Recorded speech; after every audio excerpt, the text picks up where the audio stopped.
Bonjour, nous sommes le jeudi 19 mars 2026 et le sujet est le nouveau moniteur de AOC gamme Egon Pro.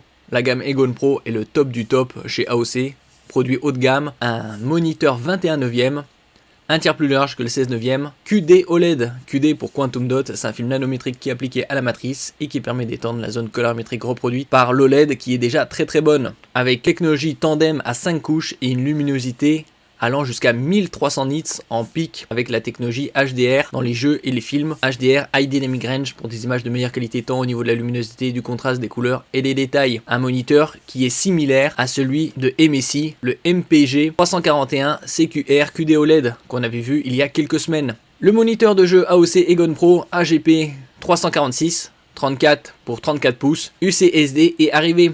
Et donc, il a les mêmes specs que ce MSI qu'on avait vu précédemment. N'oubliez pas de vous abonner pour plus de news sur le monde de la high-tech ainsi que les bons plans, également sur mon Twitter et en description sous toutes mes vidéos. Vous pouvez les retrouver dans mes playlists et voir mes articles sur mon blog. Tous les liens seront en description. N'oubliez pas de mettre un j'aime, un commentaire, de partager et de cliquer sur les liens en dessous de mes vidéos pour soutenir la chaîne. La très grande majorité des moniteurs 21 neuvième ont une diagonale de 34 pouces, ce qui est le cas de celui-ci, et également une définition de 3440 par 1440. En ce qui concerne la luminosité, elle atteint jusqu'à 1300 nits et son taux de rafraîchissement est de 360 Hz. Précédemment, les moniteurs 21 neuvième QD OLED avaient un taux de fréquence de 240 Hz, donc c'est 50% de FPS en plus. Il a une courbure de 1800 R, 1800 c'est pour 1800 mm, R pour radius, ça signifie qu'à 1m80 vous êtes à la distance idéale.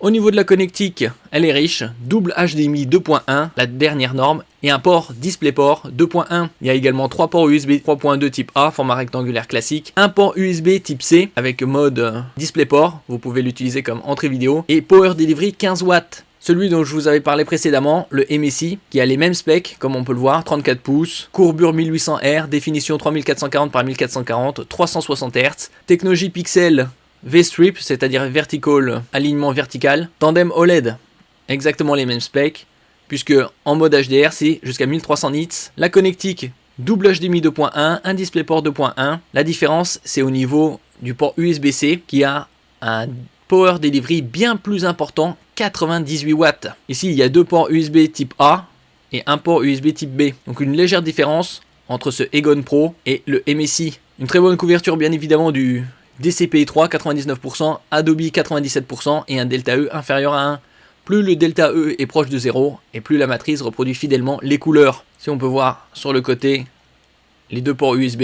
Donc de légères différences entre ce AOC et ce MSI. Actuellement on peut trouver ce MSI à 1093 €. La version 240 Hz est à 800 €. On voit la principale différence entre le 240 Hz de MSI et le 340 Hz, c'est au niveau du pied. Le 240 Hz a un pied en équerre bien plus imposant que le 360 Hz qui est beaucoup plus compact. Ça c'est un très bon point. Tandis que sur ce MSI, on voit un support classique. Donc c'est un point négatif pour ce AOC avec le Power Delivery qui est limité à 15 watts seulement. Merci pour votre écoute et à la prochaine.